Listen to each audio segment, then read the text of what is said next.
On the day of my younger sister-in-law's wedding, what I heard from my extended family were incredibly shocking. "There's no seat for a poor ugly person like you. You finished your receptionist duties, so please go home now." What on earth did I do? Their terrible treatment of me made me stand there dumbfounded, but little did they know, the events that unfolded afterwards would leave them in despair instead. My name is Linda, a 28-year-old office worker. I was raised in a single-parent household where my mother is busy working and I do household chores to manage our daily lives together since childhood. I went on to attend a local national university, and after graduating, I found employment at a general company.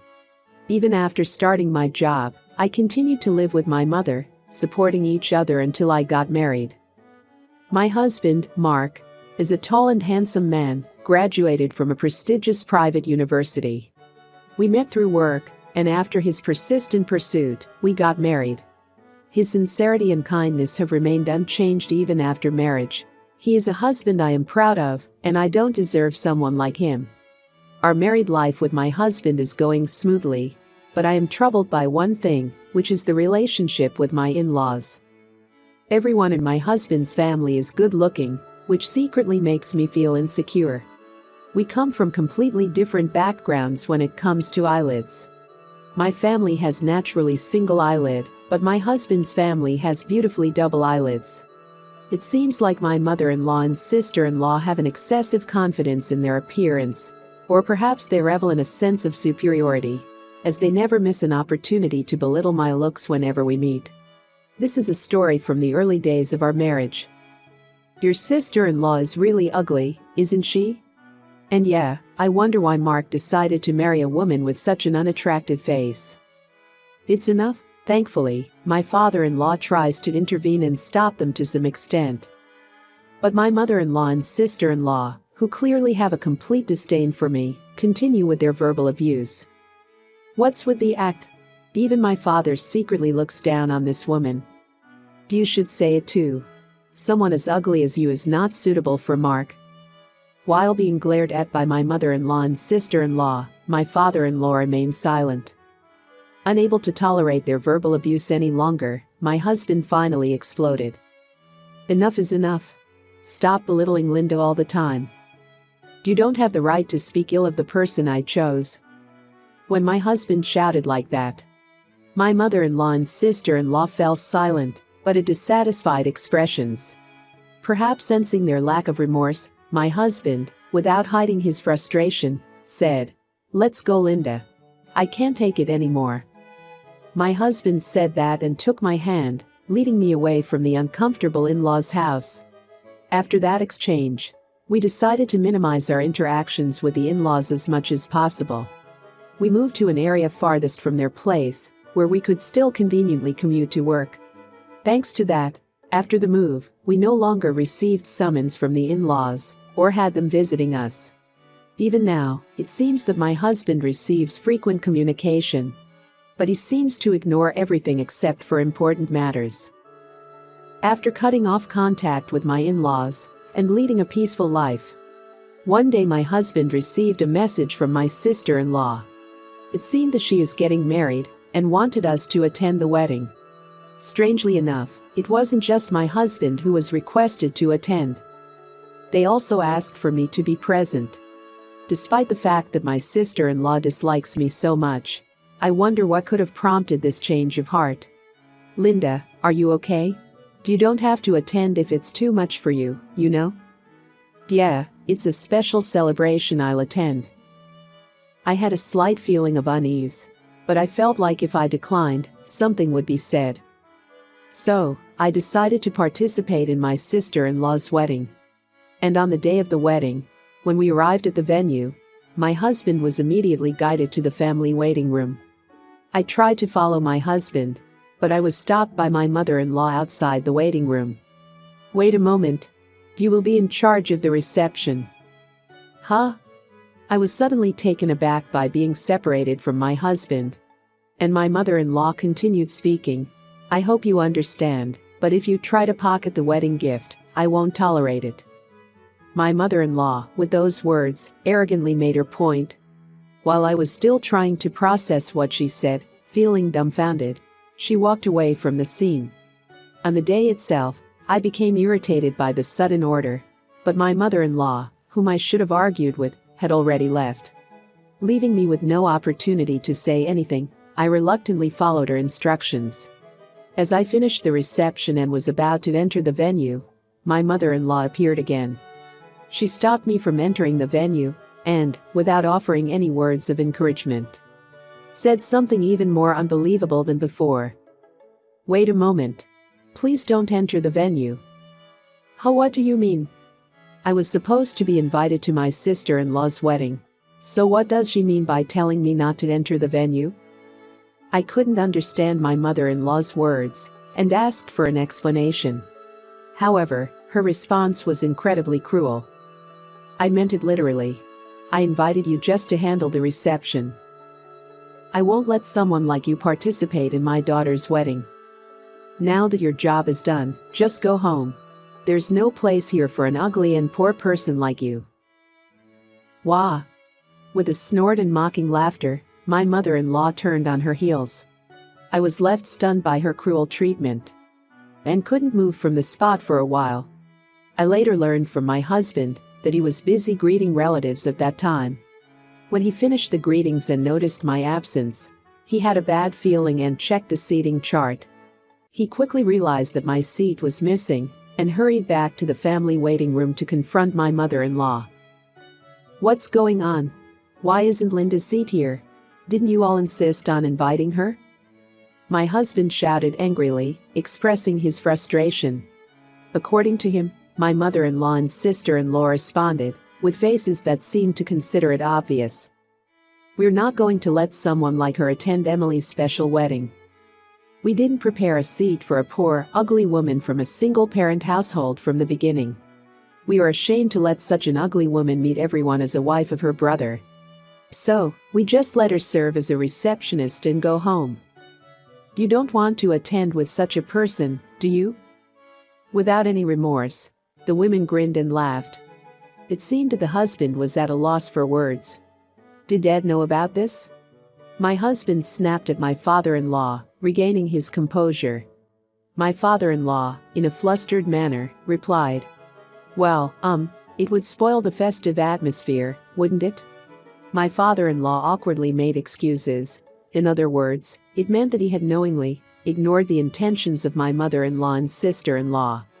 My husband was extremely furious with such family members. It seems he shouted with a red face, bursting with anger. "Both Dad and Mom, and even my sister, all of you are the worst. Fine. If you're going to have that kind of attitude, I have my own thoughts too." Saying that, the husband glared at them and left the waiting room. It is said that he then made a phone call to a certain place. "Oh, I see, I understand. Well then." After ending the call, the husband put away his smartphone.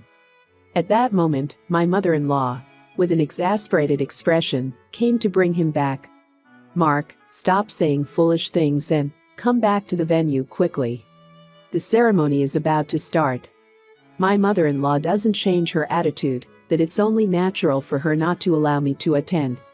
Just as my husband was about to explode with anger again at her, a staff member from the wedding venue rushed over in a flustered manner. "Oh no, it's a disaster. The majority of the groom's guests have left." What? What on earth happened? Upon receiving the report from the wedding venue staff, the in-laws hurriedly made their way to the venue. As the staff had mentioned, despite the imminent start time of the ceremony, the guests who were supposed to attend had disappeared in large numbers. Seeing the empty and deserted venue, the bride's parents, who had also received the same report, were standing there in shock, stunned and motionless. Upon witnessing this, the husband reportedly said, "Well then, I'll leave too," and left the scene. Around the time when the husband left the venue, I, who had been expelled from the venue, couldn't bring myself to go home alone. Instead, I wandered around the vicinity of the venue, killing time until the end of the ceremony. I had sent a message to my husband, informing him that I was waiting outside after being expelled by my mother-in-law, so I hoped he would join me after the ceremony. As I waited for my husband, a group of men in suits started coming out from the venue. It was still early considering my sister-in-law's wedding had just finished, so it must have been another wedding that had ended. Oddly enough, they didn't seem to be carrying any wedding favors. While pondering about this, I absent-mindedly observed the group. To my surprise, the group started approaching me, and the man at the front called out to me, "Are you Linda?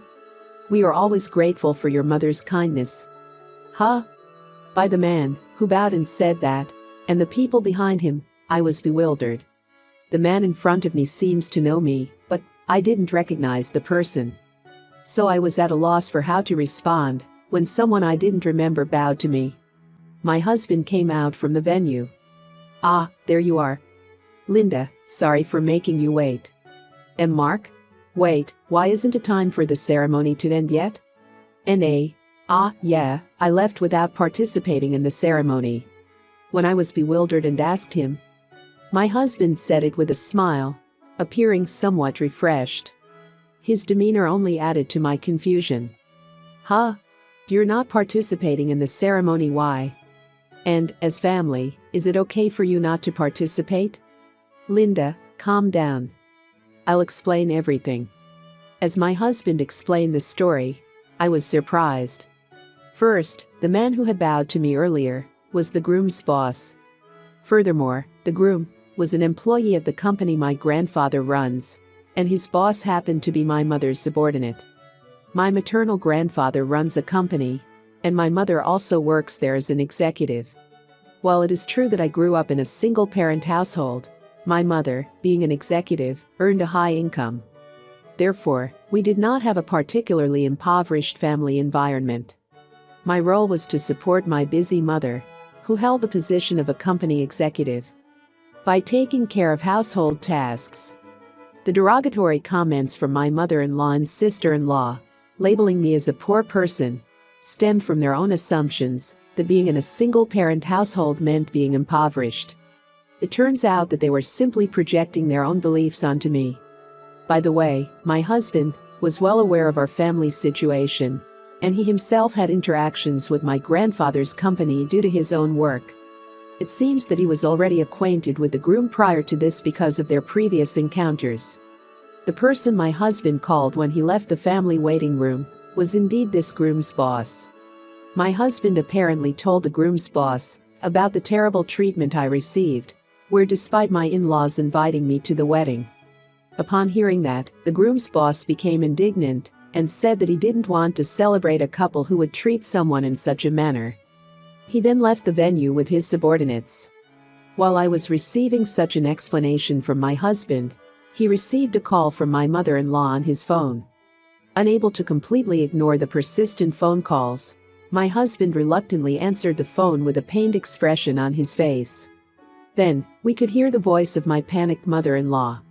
Even though we didn't have the speakerphone on, her voice was loud enough for us to clearly hear. She was shouting at the top of her lungs, "Mark, it's terrible." The groom's boss suddenly said he couldn't bless the marriage between the groom and that bride, and left. My mother-in-law was in a state of panic. My husband casually remarked as if it was only natural, "Ah, I see. Well, it's a typical reaction for most people." "What are you talking about? What do you know? What did you say to them?" While she changed an attitude, my husband responded to my angry mother-in-law, surpassing calmness, and answered in a manner that could be described as cold. "Whatever. I simply stated the facts. The bride and her family are terrible people." What is that supposed to mean? The groom is in a panic, and my daughter is crying. The wedding has become a disaster. What are you going to do about it? Take responsibility. Ignoring my mother-in-law, who was shouting like a madwoman, my husband hung up the phone. It seemed he even turned off the power to prevent any further calls from her. With a serene expression, he took my hand and led me away. "Come on, Linda. Let's go home." And just like that, while I was still taken aback, the revenge plot against my in-laws by my husband came to an end. In the end, my sister-in-law's wedding was cancelled without even starting. The majority of the guests had left, and the bride and groom themselves were in no state to have a wedding, as they were greatly distraught. It's understandable that the wedding had to be called off. And later, the groom learned from his boss that my sister-in-law had been mistreating me, her sister-in-law, in collaboration with my mother-in-law. This mistreatment included regularly belittling and mistreating me, as well as the incident that occurred on the wedding day. He was informed about the terrible treatment I had endured. Upon hearing this, he became furious and decided to break off the engagement with my sister-in-law. After breaking off the engagement, according to my husband, who had encountered the groom at work, he said it was fortunate they had planned to register their marriage after the wedding. He mentioned that the groom had a wry smile on his face. My sister-in-law, on the other hand, had originally planned to split the wedding venue expenses. But the groom demanded that she pay the entire amount. However, with no money, she reluctantly borrowed and paid off the expenses. With the engagement being broken off, my sister-in-law ended up burdened with debt. She became a recluse in my in-laws' house. It seems that she spends her days insulting and berating my in-laws. It's because of you all that I was abandoned by him. I had to go into debt, and my life is a mess.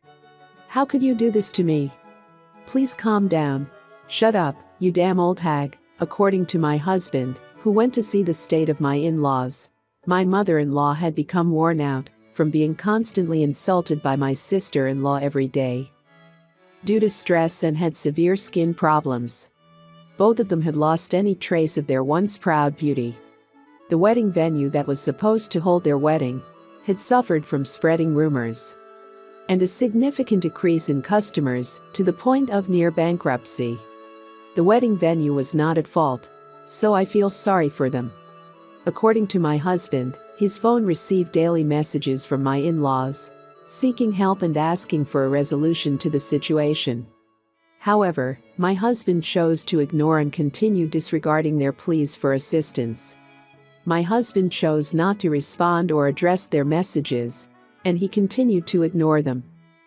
In the midst of all this, my husband decided to change jobs and join my grandfather's company, and we moved closer to my family's home. I had been wanting to support my mother, who was still working, and my husband realized this and made it happen. I'm very happy about my husband's thoughtfulness. Additionally, when we moved, my husband changed his phone number, completely cutting off all ties with my in-laws. Recently, my husband's phone hardly rings at all, and we are able to enjoy peaceful days. I won't have to hear anything from my in-laws anymore.